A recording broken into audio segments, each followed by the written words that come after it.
आज हम लोग खिलजी वंश के बारे में पढ़ेंगे। इससे पहले हम लोग गुलाम वंश पढ़े थे। गुलाम वंश में देखे थे कि उसका अंतिम शासक शमसुद्दीन कैमूर थे, जो अब नाम मात्र के ही दिल्ली के गद्दी पर शासन कर रहे थे। अब दिल्ली का शासन जो था एकदम कमज़ोर हो चुका था, तो उसका फ़ायदा जो है खिलजी वंश के शासक यानी जलालुद्दीन खिलजी ने उठाया और दिल्ली के गद्दी पर जलालुद्दीन खिलजी शमसुद्दीन कैमूर को हटाकर और दिल्ली के गद्दी पर बैठ गया, जिसका उपनाम यानी इसका ओरिजिनल नाम था गाजी मलिक, जिसे हम लोग किस नाम से जानेंगे? गाजी मलिक के नाम से इसको पहले जानते थे। ठीक, तो अपना राज्याभिषेक जो है जलालुद्दीन खिलजी के नाम से कराया था। अपनी राजधानी जो है, इसके पहले जो गुलाम वंश जो था उसकी राजधानी कहाँ थी? दिल्ली। लेकिन इसने अपनी राजधानी किलोखोरी को बनाया। किलोखोरी कहाँ है? तो दिल्ली में ही, दिल्ली के बगल में यहाँ पर हट के यहाँ से एक जगह था, मतलब इसके समीप ही था। इसका नाम था किलोखोरी। तो किलोखोरी में अपना शासन बनाया। तब किलोखोरी था। अब अपना राज्याभिषेक जो है दिल्ली से हटकर किलोखोरी में कराया। उसके बाद देखेंगे कि जो मंगोल थे, तो हम लोग दिल्ली सल्तनत में देखे थे कि इल्तुतमिश के समय मंगोलों के साथ जो संघर्ष हुआ था, उसके बाद जो है मित्रता भी हो गई थी, मतलब संधि हो गई थी। तो जब जलालुद्दीन खिलजी जब शासक बना दिल्ली का, तो मंगोल आक्रमण होना जाहिर सी बात थी कि मंगोल जो है वो लोग आक्रमण करेंगे। तो मंगोल आक्रमणकारी आए थे यहाँ पर किसके समय में? जलालुद्दीन खिलजी के समय पर दिल्ली पर कब्जा करने। लेकिन दिल्ली का शासक तो जलालुद्दीन खिलजी, उसने मंगोलों को हरा दिया। मंगोलों में जो इल्तुतमिश के समय आया था उसका नाम था चंगेज खां। हम लोग अगले वीडियो में देखे थे कि मंगोल जो था सबसे पहला जो इल्तुतमिश के समय आया था वह था चंगेज खां। और चंगेज खां का ही पुत्र था जिसका नाम अब्दुल्ला था। चंगेज खां के पुत्र का नाम अब्दुल्ला था, जो जलालुद्दीन खिलजी के समय हमला किया। लेकिन जलालुद्दीन खिलजी जो था, उसके आक्रमण को विफल करके अब्दुल्ला जो था इस संघर्ष में मारा गया। इसमें एक और आया था, उसका नाम था उलगू खान। तो उलगू खान जो था उसके साथ इसने संधि कर ली। किसने? जलालुद्दीन खिलजी और उलगू खान के बीच संधि हो गई। और संधि के बाद उन लोगों को बसने के लिए दिल्ली में ही एक जगह दे दिया। मतलब जितने भी मंगोल थे, जो मंगोल हार गए थे, मतलब जिन्होंने संधि कर ली थी जलालुद्दीन खिलजी से, तो जलालुद्दीन खिलजी ने उन्हें बसने के लिए दिल्ली में ही एक जगह दे दिया कि यहाँ पर आप लोग बस सकते हैं। यहाँ इसकी राजधानी थी। तो बसने के लिए जो दिल्ली में जगह दिया था उसका नाम बाद में जो मंगोलपुरी रख दिया गया, मंगोलपुरी। अब मंगोलपुरी क्या है? तो मंगोलपुरी जगह का नाम हो गया। ये मंगोल को रहने के लिए जो क्षेत्र दिया था उसी का नाम है मंगोलपुरी, जो आज भी है। दिल्ली के 70 विधानसभा सीट में एक विधानसभा सीट है मंगोलपुरी, आज भी उसी नाम से है। जहाँ का अभी विधायक जो है वो राखी नाम है उनका, तो आप विधायक हैं वहाँ से, वो जीती है। उनका मतलब मंगोलपुरी विधानसभा है। तो अभी तक वहाँ मंगोलपुरी जो है मंगोलों का रहने के लिए जगह बनाया गया था, इसीलिए उसका नाम क्या पड़ा? मंगोलपुरी। अब एक इसमें देखेंगे राजधानी किलोखोरी हो गया, मंगोल आक्रमण को विफल कर दिया और वहाँ पर बसने के लिए उन लोगों को जगह दे दिया गया। उसके बाद आता है सिद्धि मौला की हत्या। तो सिद्धि मौला कौन था? तो सिद्धि मौला उनके दरबार में रहने वाला एक धार्मिक मतलब व्यक्ति था, मौलवी था। तो इनकी हत्या इसलिए कर दी गई कि चूँकि खिलजी थी, जलालुद्दीन खिलजी का एक भतीजा था जिसका नाम था अलाउद्दीन खिलजी। तो अलाउद्दीन खिलजी का बचपन का नाम जो था वो अली या गुरसाफ्स था। तो इसके खिलाफ यानी जलालुद्दीन के खिलाफ सिद्धि मौला जो है उसको भड़काता था। किसको? अलाउद्दीन खिलजी को जलालुद्दीन के खिलाफ जो है उसको भड़काता था कि आप युद्ध कीजिए, आपके जो आपके फेवर में काम नहीं कर रहे हैं, गलती कर रहे हैं, राजा आपको होना चाहिए। तो इसकी भनक जो है जलालुद्दीन खिलजी को लग गई और सिद्धि मौला को हाथी से कुचलवा कर उसकी हत्या करा दी। किसने? जलालुद्दीन खिलजी। अब मतलब सिद्धि मौला की हत्या बताने की ज़रूरत क्यों पड़ी? चूँकि एक बात इसमें आता है कि जब जलालुद्दीन खिलजी जो था दिल्ली सल्तनत में सबसे वृद्ध व्यक्ति था, यानी 70 साल के उम्र में गद्दी पर बैठा था। तो अपनी उम्र के कारण यानी 70 साल उम्र के कारण यह काफ़ी उदार और सहिष्णु आदमी हो गया था। उदार मतलब होता है कि किसी पर दया दिखाना, और सहिष्णु हो गया था कि बहुत कुछ बर्दाश्त कर लेता था लेकिन युद्ध के मतलब बारे में सोचता भी नहीं था। जहाँ कहीं भी विद्रोह होता था तो वहाँ पर पहुँचकर बस एक ही बात बोलता था जलालुद्दीन कि मैं एक वृद्ध व्यक्ति हूँ और मैं नहीं चाहता कि लोगों का खून बहाऊँ। और इस तरह विद्रोह मतलब अपने आप मतलब बातचीत से ही उसको सॉल्व करने की जितनी भी समस्याएं होती थी कोशिश करता था, और जो था हमला हत्या इससे काफ़ी दूर रहना चाहता था, क्योंकि 70 साल के उम्र हो गया था। तो 70 साल की उम्र में आदमी अब किसी काम का तो रहता नहीं है, तो इसीलिए अब ये सब नहीं चाहता था। एक बार की बात है कि देवगिरी पर आक्रमण अलाउद्दीन के नेतृत्व में हुआ था। उस समय वह शासक नहीं था, मतलब शासक नहीं बना था, शासक जलालुद्दीन खिलजी थे। देवगिरी जो था वो दक्षिण भारत में था, यहाँ पर महाराष्ट्र के क्षेत्र में था देवगिरी। तो देवगिरी पर सबसे पहले आक्रमण किया था अलाउद्दीन खिलजी। अलाउद्दीन खिलजी जब देवगिरी पर शासन किया था, यहाँ का शासक रामचंद्र थे, यादव वंश था यहाँ पर। तो यादव वंश के शासक थे रामचंद्र देव। तो रामचंद्र देव यानी जीतने के बाद इसको छोड़ दिया और इसके सामंत के तौर पर, सामंत मतलब हो गया कि यहाँ के जो राजा होंगे अब इनके गुलाम होंगे, मतलब इनके कहने पर ही सारी बातें करेंगे और जो होगा इनके ऑर्डर से ही, इनके आज्ञा से यहाँ कुछ भी हो सकता है। मतलब निरंतर समय समय पर उपहार या कर इसको भेजते रहेंगे। तो इस शर्त पर रामचंद्र को यानी छोड़कर अलाउद्दीन खिलजी वापस चल गए। तो यहाँ से जलालुद्दीन खिलजी जो था काफ़ी प्रसन्न हुआ कि चलो दक्षिण भारत पर कोई पहली बार हमला किया था। उसके बाद क्या हुआ कि अलाउद्दीन खिलजी जो था वो काफ़ी मतलब विद्रोही प्रवृत्ति का आदमी था, मतलब काफ़ी भयानक आदमी था। इसने क्या किया कि इनकी हत्या, जलालुद्दीन खिलजी की हत्या 1296 में करा दी। इनका भतीजा था, किनका भतीजा? जलालुद्दीन खिलजी का भतीजा था, और भतीजा के साथ साथ दामाद भी था। अपनी पुत्री से शादी भी जलालुद्दीन खिलजी ने करवा रखी थी। किसकी? अलाउद्दीन खिलजी की। जब 1296 में अलाउद्दीन खिलजी जब उसकी हत्या करके राजा बनता है तो इसका उपनाम यानी बचपन का नाम अली या गुरसाफ्स था। इसके राजा बनते ही इसने राजत्व का सिद्धांत सबसे पहले अपनाया।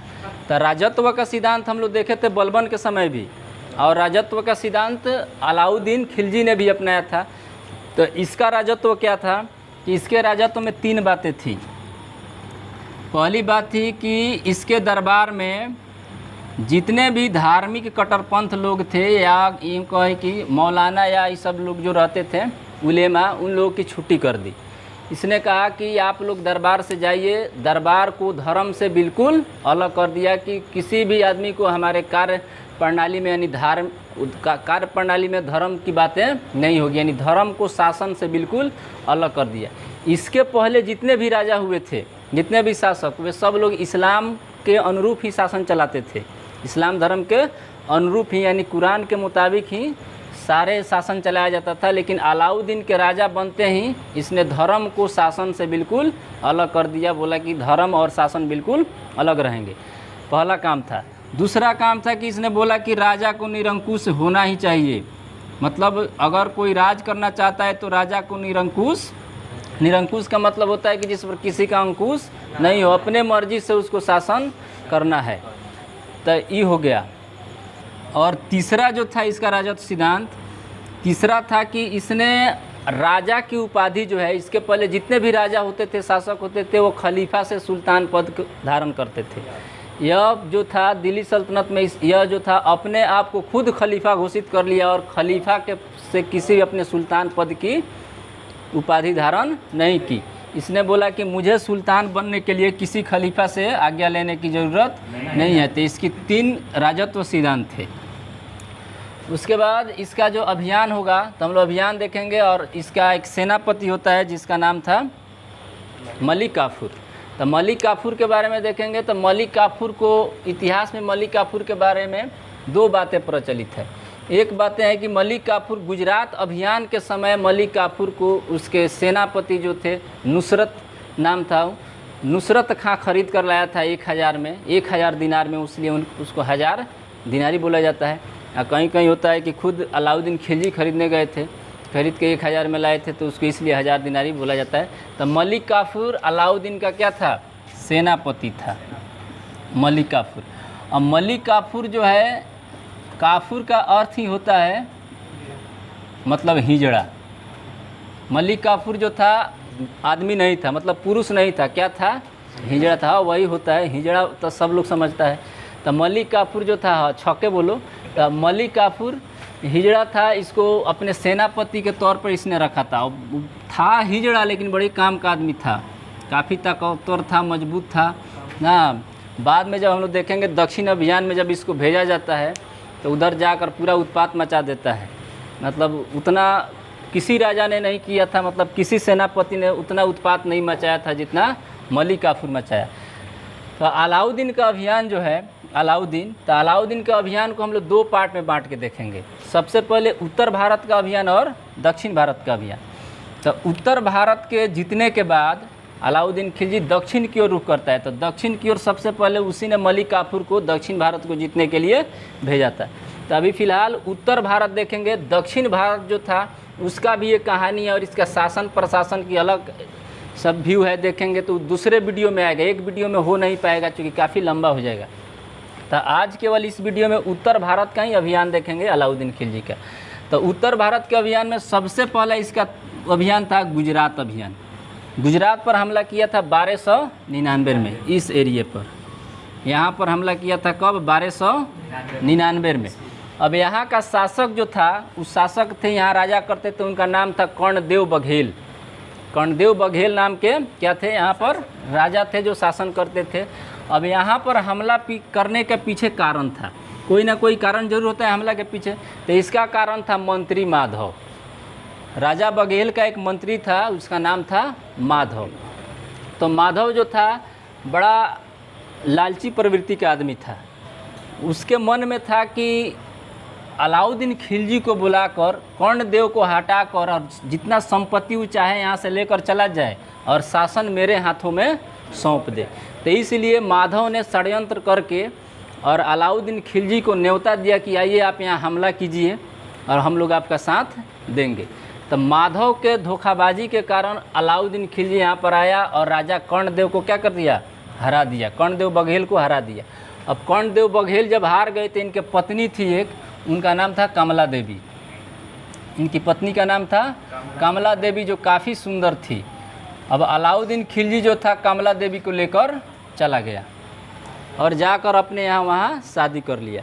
शादी करने के बाद अब इनकी सबसे प्रिय रानी हो गई थी कमला देवी, जहाँ उन्हें इसने मलिका ए जहाँ के पद से उनको विभूषित किया। मतलब कि उनका नाम रखा, क्यों कमला देवी का क्या नाम रखा, मतलब उपनाम उपाधि क्या दिया, मलिका ए जहाँ के नाम से, और उनसे शादी कर ली। अब कर्णदेव बघेल की एक पुत्री थी, उनकी पुत्री का नाम था देवल देवी। इनकी पुत्री थी देवल देवी। तो देवल देवी को लेकर कौन, कर्णदेव बघेल जो थे, कर्णदेव बघेल चले आए कहाँ पर, यहाँ पर एक जगह था, अभी बताए थे कुछ देर पहले, देवगिरी। देवगिरी के राजा कौन थे, रामचंद्र देव यहाँ के राजा थे। तो कर्णदेव जो था, कर्णदेव बघेल अपनी पुत्री यानी देवल देवी के साथ वहाँ पर भाग गया, वहाँ पर जाके शरण ले लिया। अब यहाँ पर जाके शरण लिया है तो इसीलिए इसका हिसाब किताब देवगिरी वाला बाद में होगा, ठीक है। अभी हम लोग वहाँ नहीं जाएंगे, यहाँ पर देखेंगे। अब इसके पीछे भी कारण है कि देवगिरी ही भाग कर क्यों गया, इधर उधर क्यों नहीं गया।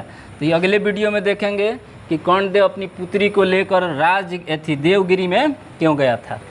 अब इसका मंत्री तो अब क्या किया कि मंत्री तो बुला लिया था कि आइए हमला कीजिए, यहाँ पर हम राजा बन जाएंगे। जब अलाउद्दीन खिलजी जब वहाँ पर जीत लिया तो उसको भी राजा नहीं बनने दिया, वहाँ पर अपना शासन फैला दिया और सारी चीज़ें लूटपाट करके वहाँ पर अपना जो था एक चलाने वाला प्रशासक बैठा दिया। तो इसका खीसा हो गया मंत्री माधव के क्या, कि ना खुदा ही मिला ना विशाले सनम, दोनों गए। मतलब कि दोनों गया, ना मंत्री ही रहा और ना ही राजा बना। एक और कारण था, इसका सामरिक महत्व भी था गुजरात का। यहाँ पर गुजरात जीतने का सामरिक महत्व यह था कि यहाँ पर दो बहुत ही इम्पोर्टेंट यानी बहुत ही महत्वपूर्ण बंदरगाह हुआ करते थे, सूरत और भड़ौच। सूरत और भड़ौच नाम के यहाँ पर बंदरगाह थे दो, यहाँ पर लिख लेंगे सूरत और भड़ौच। तो सूरत और भड़ौत जो था दो बंदरगाह था यहाँ पर। यहाँ से होता क्या था कि जितने भी अरब और ईरान से जितने भी अच्छे नस्ल के घोड़े होते थे, यहीं से इनका व्यापार होता था। तो अगर यहाँ से इसको इस पर कब्जा कर लेता है तो सारे व्यापार किसके साथ होंगे?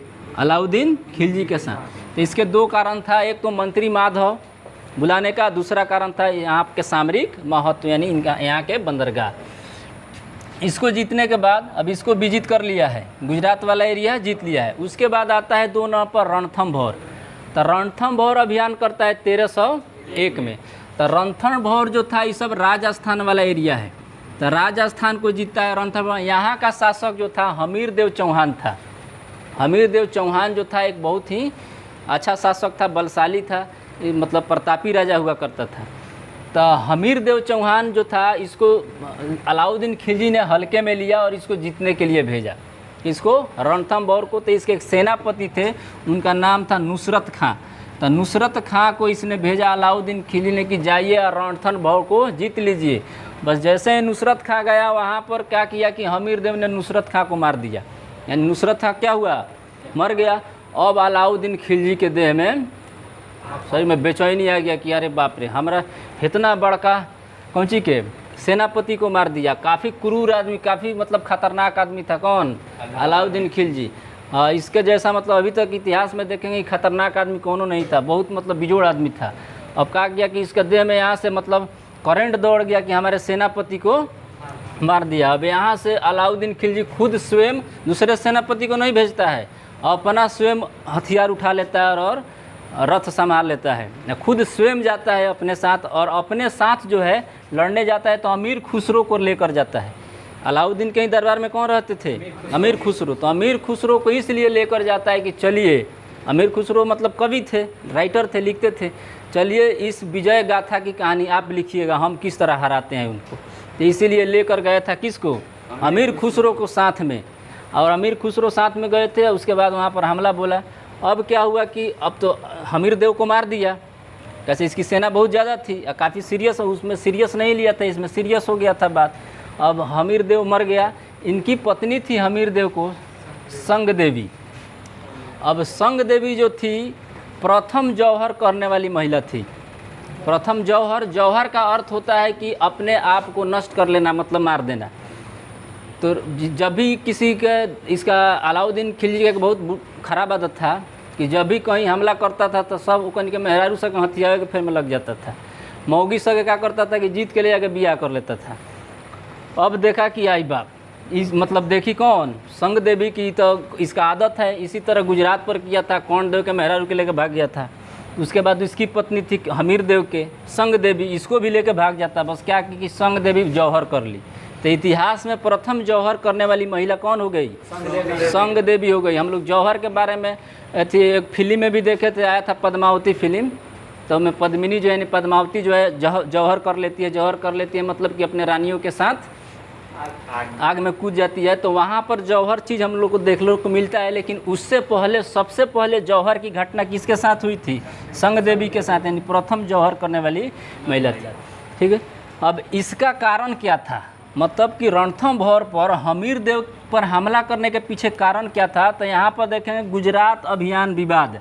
तो गुजरात अभियान विवाद क्या था? तो मंगोल जो थे, मंगोल से ही इसकी मतलब कनेक्शन है यहाँ से। तो मंगोल जो थे, मंगोलपुरी में बसाए थे कौन? जलालुद्दीन खिलजी। तो जब जलालुद्दीन खिलजी जब मर गए, जब उसको मार के अलाउद्दीन खिलजी राजा बन गया, तो मंगोलों के मन में यह बात खटक रही थी कि जिसने हम लोग को बसाया है उसको इसने मार दिया। तो कहीं ना कहीं मन में टीस तो उत्पन्न होगा, मतलब दिक्कत होगा कि हम लोग को, राजा को इसने मार दिया है। काफ़ी लोग नाखुश थे इसके मारने से, क्योंकि उसका चाचा था, बहुत ज़्यादा मानता था इसको, विश्वास करता था, इसने उसको मार दिया था। तो जब क्या हुआ कि गुजरात जब अभियान हुआ था, तो गुजरात अभियान के समय अपार धन संपत्ति ये लोग लूटे थे।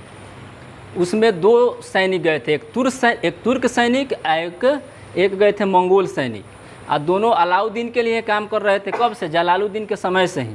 तो जब इसको भेजा था दोनों सैनिकों को दोनों मोर्चे पर, तो अपार धन की लूट हुई थी, मतलब प्राप्ति हुई थी। अब दोनों में लेकर बंटवारे के लेकर विवाद हो गया। कुछ लोग बोल रहे थे कि हम लोग लेंगे, कुछ लोग बोल रहे थे कि हम लोग लेंगे। तो दोनों में, तुर्कों में और मंगोलों में विवाद हो गया।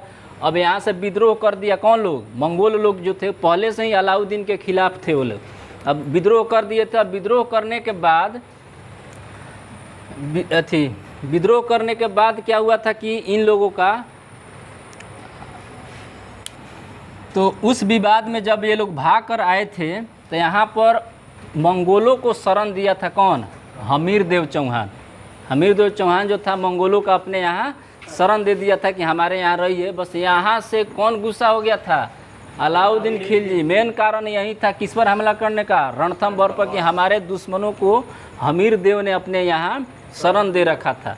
तो यहाँ से अब ये जो थे मंगोल, इसको मंगोलपुरी में 9 मुसलमान के भी नाम से जाने जाते थे। 9 मतलब नया होता है, तो 9 मुसलमान के नाम से भी जानते थे। चूँकि ये लोग मंगोल थे, मंगोल जो थे मुसलमान नहीं होते थे, लेकिन जलालुद्दीन के समय इन्होंने मुस्लिम धर्म को अपना कर अपने आप को मुसलमान घोषित किया था। तो इन लोगों को नया मुसलमान के नाम से भी जाना जाता था। उन लोगों को, नया मुसलमानों को कौन शरण दिए थे?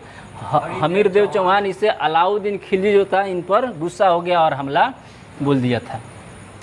उसके बाद आता है 3 नंबर पर चित्तौड़ अभियान। तो चित्तौड़ जो था, अब इसको जीतने के बाद इसको भी जीत लिए हैं, अब चित्तौड़ आएगा। तो चित्तौड़ में देखेंगे कि 1303 ईस्वी में यहाँ का शासक थे राणा रतन सिंह।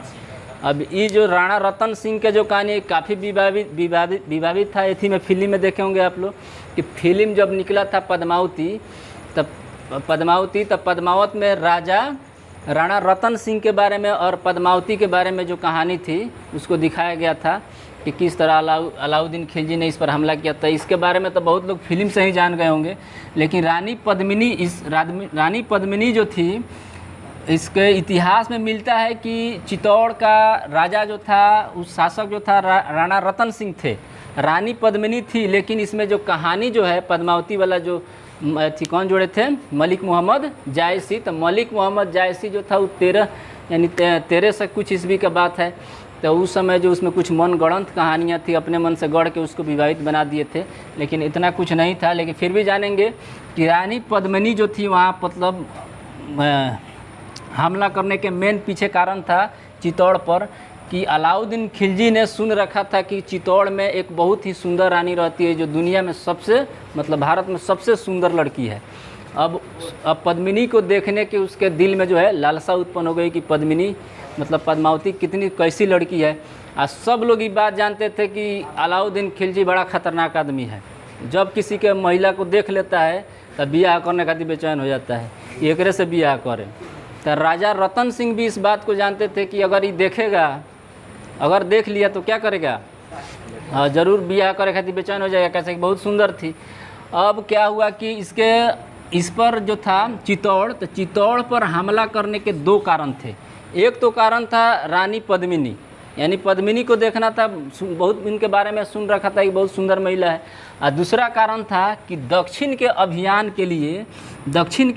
के लिए सबसे मजबूत किला जो था, सबसे मजबूत किला यहीं पर बनाया गया था। मतलब इसी एरिया पर था, दक्षिण के मार्ग का मजबूत किला था यहाँ पर। अगर इसको जीत लेता है तो दक्षिण का जो रास्ता था इसके लिए खुल सकता था। तो यहाँ से लेके यहाँ तक के एरिया जो था चित्तौड़ पर इसने हमला करके इसको जीत लिया।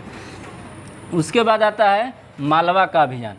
तो मालवा का अभियान जो है कब करता है? 1305 में। तो 1305 में मालवा पर अधिकार कर लेता है। यहाँ का शासक था महलदेव। तो महलदेव के बारे में कुछ ज़्यादा नहीं है, बस इसका कारण क्या था इन लोगों पर हमला करने का? तो साम्राज्य विस्तार करना था। साम्राज्य विस्तार इसलिए अब देखेंगे कि जितना भी चीज़ था अलाउद्दीन जो था हमला कर रहा था, किस लिए? कैसे शुरू में ही बोल दिया था कि हमें सिकंदर सानी बनना है। मतलब सिकंदर सानी बनने के लिए, सिकंदर सानी का मतलब होता है द्वितीय सिकंदर। तो वह अपने आप को द्वितीय सिकंदर कहता था। प्रथम सिकंदर के बारे में तो हम लोग जानते हैं कि उसने पूरा विश्व जीतने के लिए सिकंदर निकला था अभियान पर। यहाँ पर भारत में भी आया था जहाँ पूरस से उसका युद्ध हुआ था। तो इसीलिए सिकंदर सानी कहता था, मतलब कि मैं पूरा विश्व को जीतना चाहता हूँ, मतलब द्वितीय सिकंदर बनना चाहता हूँ। इसीलिए सब चारों तरफ हमला करते जा रहा था। तो मालवा का अभियान 1305 में किया और मालवा को जीत लिया। अब 1305 में इसको जीतने के बाद यहाँ का शासक महलदेव थे, इनको हरा दिया। इसका कुछ और रीज़न नहीं था, मेन था साम्राज्य विस्तार करना था। यहाँ कमज़ोर शासन था सब।